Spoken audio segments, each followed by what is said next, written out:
Happy Thanksgiving, or close to it if you're in America, and eating some turkey. This house is one that I have a video a few minutes ago or a couple of days ago on, but the hardest part of this particular house, isn't the black or anything like that. The hardest part of this house is the design.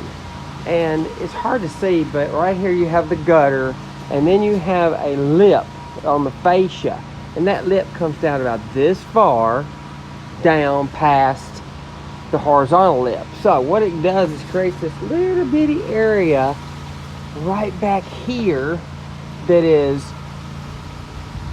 vertical, but yet you can't get, when you're spraying chemicals like this and soaps, it's only going to go this way. It's not going to get behind that.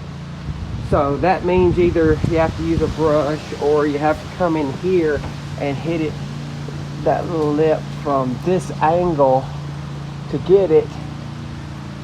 And some of this we ended up having to do 2 times. We would actually spray it, rinse it, and hit it again. Some of them were so bad I actually had to come in with a little bit of soap on my gutter brush and kind of scrub it and make sure it gets contact. The second it got hit with a soap solution, it disappeared. And then just rinse it. But that is the most difficult part, and you wouldn't really think about it if you're just like spraying like normal. But if you gotta really look, you gotta look at the different angles and stuff, because what you may not be hitting something just because of the design. And this house, all four corners are like that because it's just the way it's designed. So that was kind of the tricky part of this house, is just getting into that little bitty area. Anyway, have a good turkey day. Tim Moore, TLC Pressure Washing.